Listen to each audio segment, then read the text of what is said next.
Bonjour à tous, bienvenue au numéro 3 de la saison 2 de l'Hebdo de Zero Age Parkage. Cette semaine, le jury de l'As d'Or a publié la liste des nominés pour les 4 prix de l'As d'Or 2022. On vous avait d'ailleurs fait une petite vidéo qui vous dit tout ce qu'ils ont oublié, même si évidemment la sélection elle est super. Mais c'est pas le sujet de cette vidéo. Ici, on va parler plutôt des sorties de la semaine et un peu de celles d'avant. On démarre tout de suite.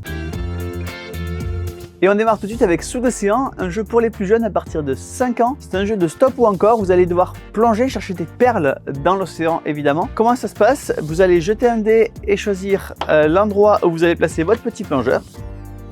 Vous récupérez les perles en fonction de l'endroit où vous avez plongé et puis ensuite le méchant requin lance à son tour son dé et va chasser les plongeurs qui sont à un des endroits. Et s'il attrape un plongeur, et bien évidemment, il perd toutes les perles qu'il avait récoltées jusque-là. Vraiment un jeu de stop ou encore, on va continuer de plonger jusqu'à ce qu'on ait trop peur de perdre tous les coquillages qu'on a ramassés. Et puis ensuite, on révèle tous les coquillages qu'on a ramassés en espérant avoir un maximum de perles blanches et un minimum de perles noires puisque les perles noires sont perdues et quand il y a 4 perles noires révélées, la partie s'arrête. Vraiment un jeu hyper simple. Pour les plus jeunes à partir de 5 ans, un stop ou encore thématisé plongée sous l'océan. Et donc, de Sous l'océan, un titre de chanson à Awimbowe, un jeu qui va vous rappeler une autre chanson. Awimbowe, c'est un jeu qui se joue à deux, qui se déroule évidemment dans la terrible jungle. Un joueur va jouer les panthères noires, l'autre joueur va jouer les tigres blancs. Et le principe, c'est que vous allez devoir faire des plis. Les cartes valent à la fois pour leur valeur, mais également pour dans chacune un pouvoir spécial. Chaque valeur correspond à un pouvoir, un peu comme dans Braveheart. Et vous gagnez la partie soit si vous avez le plus de couronnes dans les plis que vous avez remportés à la fin de la manche, soit quand un des deux joueurs a remporté les 4 yens et dans ce cas-là, il a directement perdu. Donc attention de ne pas trop accumuler de yens. Une mécanique d'atout qui permet soit de remporter le pli, soit de laisser le pli à l'adversaire, mais de garder l'atout. Bref, un jeu assez complet, assez malin, extrêmement stratégique, Awimbowe. Et on continue avec un autre jeu de cartes à 2 joueurs, c'est Rainbow. Rainbow, c'est un jeu de stop ou encore. Vous allez devoir jouer des cartes pour essayer d'avoir un maximum de couleurs différentes jusqu'à faire les couleurs d'arc-en-ciel. Mais c'est pas aussi simple que ça parce qu'en fait, les cartes sont toutes double face et vous pouvez les jouer soit pour la face que vous voyez, soit sur l'autre face, ce qui veut dire que vous allez avoir besoin d'avoir de la mémoire pour essayer de vous souvenir des faces que vous avez vues ou pas vues, sachant que dans le jeu, les cartes blanches sont des jokers et les cartes noires sont des malus absolus et dès que vous les jouez, votre série s'arrête. Quand votre série s'arrête, soit vous avez arrêté de vous-même et vous remportez les cartes, soit vous avez tourné la carte de trop et c'est l'adversaire qui remporte les cartes. Un jeu extrêmement simple, extrêmement rapide, ça se joue en 10 minutes, qui sollicite à la fois votre courage et votre mémoire. C'est Rainbow. Et on continue avec Momiji qui va vous emporter dans le Japon au moment de l'automne. Vous allez pouvoir faire une balade qui va vous permettre à la fois de regarder les jolies couleurs des feuilles de l'automne et à la fois essayer de contempler et de créer le plus joli paysage possible. Un jeu extrêmement familial où vous allez donc soit collecter des feuilles, soit servir de ces feuilles pour reconstituer un paysage et avoir des objectifs qui vont vous permettre de marquer des points. C'est un jeu qui est tout à fait dans l'esprit japonais, donc extrêmement contemplatif. C'est Momiji. Et on reste complètement dans la thématique nature et contemplation puisqu'on va vous parler maintenant de Flourish. Flourish, c'est un jeu de James et Clarissa Wilson. Peut-être que vous connaissez déjà James Wilson puisqu'il a fait un jeu qui s'appelle Everdell qui a eu un énorme succès, notamment parce que ses dessins d'animaux étaient absolument géniaux. Ici, c'est un jeu qui se joue de 1 à 7 joueurs avec différentes variantes. Vous pouvez jouer soit en mode coopératif, soit en mode compétitif. Mais en tout cas, quel que soit le nombre de joueurs, la partie durera le même temps puisque c'est un jeu où vous jouez de façon simultanée avec une mécanique de draft qui va vous permettre de constituer votre tableau. L'idée, c'est d'avoir le tableau le plus efficace possible de 1 à 7 joueurs en simultané, c'est Flourish. Je vais vous parler de l'auteur d'Everdell et bien maintenant je vais vous parler de son illustrateur, Andrew Bosley. C'est un illustrateur qui a fait évidemment Everdell et pour lequel il a eu un énorme succès, mais également des jeux extrêmement connus comme Tapestry, Citadel, Love Letter ou Keylus 1303. Et puis maintenant, Vivid Memories. Vivid Memories, c'est donc ce jeu assez magnifique qui va vous replonger en enfance, puisque l'idée du jeu, c'est vraiment de collecter des souvenirs d'enfance dans un monde un peu de souvenirs, de rêves, de nostalgie. Il ne brille pas que par son illustrateur, il brille aussi par ses auteurs, puisque Brett Gilbert et Matthew Dunstan, qui sont les 2 auteurs de ce jeu, sont également les auteurs de pas mal de jeux à succès, notamment Divinare, Elysium ou Mandala. Ici, c'est un jeu vraiment de collecte de souvenirs, donc vous allez devoir drafter un maximum de souvenirs qui vont vous permettre de construire votre deck dans une espèce de construction de moteur de jeu. Un jeu finalement assez abstrait, mais la thématique extrêmement sympathique par une équipe d'auteurs et d'illustrateurs extrêmement chevronnés. C'est Vivid Memories. Et décidément, la thématique nature est complètement à la bonne en ce moment, puisque voici maintenant le Murmure des Feuilles, qui est un jeu de Paolo Mori. Paolo Mori, il est connu pour avoir fait pas mal de jeux familiaux, notamment Augustus et Via Magica. ou également Fairy Tales Inn, mais également d'autres jeux comme Libertalia ou Unusual Suspect. Ici, il se commet au flip and write dans un jeu à thématique nature, comme je vous le disais, le Murmure des Feuilles. Ce qui est intéressant dans ce jeu, c'est qu'il y a 4 jeux en un, puisque il y a 4 paquets de 50 cartes, chacun représentant une saison différente avec des règles différentes selon la saison que vous avez. C'est un roll and write, donc les gens jouent de façon simultanée avec un lancer de dés qui va vous donner la taille du rectangle que vous allez voir dessiné pour créer un territoire. Par exemple, si vous faites 2 et 4, eh bien vous faites un rectangle de 2 par 4. Si vous faites un 3 et 3, eh bien vous faites un carré de 3 par 3. En dessinant ce terrain, vous allez donc récupérer un certain nombre de symboles. Parmi les symboles encadrés, vous en choisissez un, vous cochez tous les symboles de ce type qui va vous donner des points pour la fin de partie. Un jeu extrêmement simple, familial, à l'ambiance sereine. C'est le Murmure des Feuilles.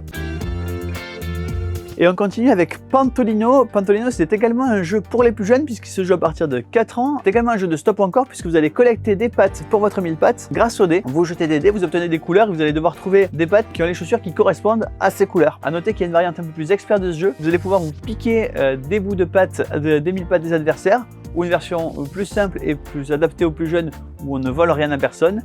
C'est Pantolino. Et on continue avec le jeu d'ambiance de la semaine, c'est 444. 444, c'est un jeu où vous allez devoir estimer à quel point vos amis ont envie ou pas envie de faire une chose. Par exemple, le défi qui est relevé, c'est passer un mois sans café et chacun doit dire entre 0 et 3. 0 étant non, jamais de la vie je vais passer un mois sans café, et 3 étant oui, à fond, pas de problème, c'est quand vous voulez. Et donc vous allez devoir estimer la valeur totale des chiffres donnés par vos amis. Donc un jeu qui vous demande de faire preuve à la fois d'empathie et qui vous permet de vous découvrir un peu les uns les autres. Pas mal de rigolade parce que c'est un jeu évidemment conçu pour être un jeu d'ambiance mais pas trash, en tout cas rien de malaisant. Des questions comme est-ce que vous êtes prêt ou pas à caresser un lion, à passer un mois sans café, je vous l'ai dit, faire pousser une pastèque carrée, à faire du pole dance dans un bus. Voilà, vraiment l'idée c'est de se mettre dans une ambiance sympathique sans se mettre mal à l'aise et d'apprendre à connaître ses amis. C'est 444 choses à faire ou pas. Et on continue avec Pentacle. Dans Pentacle, vous êtes un sectateur qui va devoir faire un rite noir. Un jeu à la thématique un peu sombre, qui est toutefois un jeu de stratégie presque abstrait en réalité. C'est un jeu où vous allez faire une course à l'objectif qui est de faire le rituel noir, donc d'avoir des pions sur les 5 branches du Pentacle, puis de faire ce rituel. Et le problème, c'est qu'à chaque fois que vous avancez dans la quête du rituel noir, vous allez devoir faire des sacrifices. Vous allez sacrifier soit des assistants, soit des sorts, et à chaque fois, vous allez subir des malédictions. Un jeu extrêmement complexe, extrêmement bien ficelé. C'est Pentacle.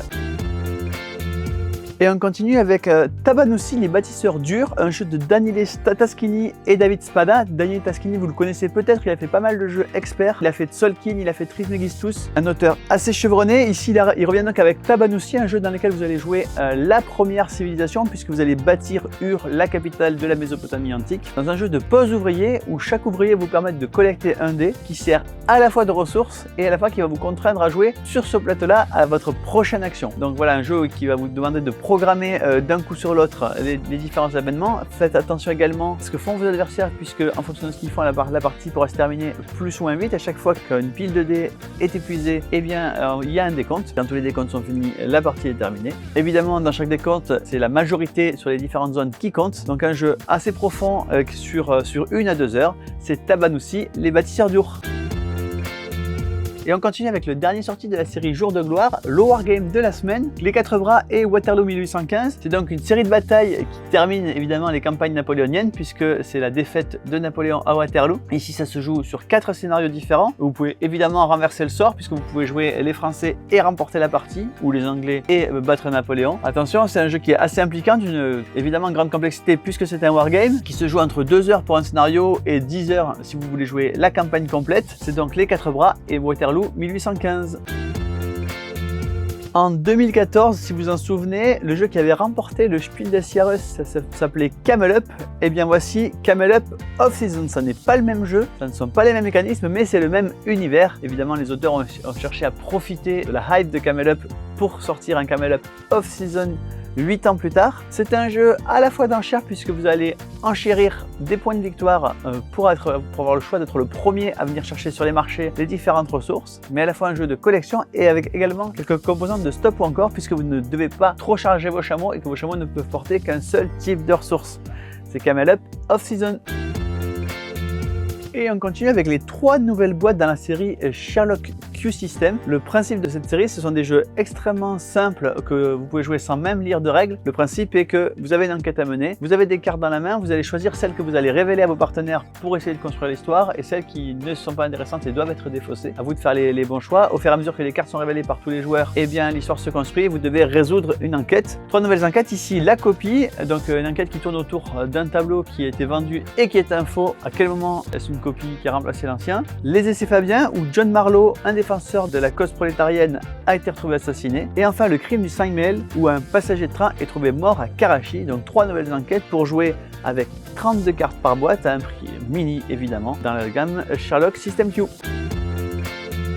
Et on continue avec une nouvelle série d'accessoires qui vient de sortir qui s'appelle les X-Trays. Le principe de ces accessoires, c'est de remplacer le thermofromage dans les jeux où il n'existe pas, où il n'est pas satisfaisant. Vous avez donc des petites boîtes en plastique dans lesquelles vous allez pouvoir placer vos jetons, les fermer hermétiquement, vous débrouillez pour que les jetons ne circulent pas un peu partout dans la boîte, ne s'abîment pas au fur et à mesure du temps. Vous avez la version noire, la version blanche et la version orange. Dans chacune de ces boîtes, 6 boîtes hermétiques, 3 boîtes en un seul tenant pour les gros jetons et 3 boîtes qui sont séparées en deux pour pouvoir avoir 2 compartiments séparés pour des plus petits jetons.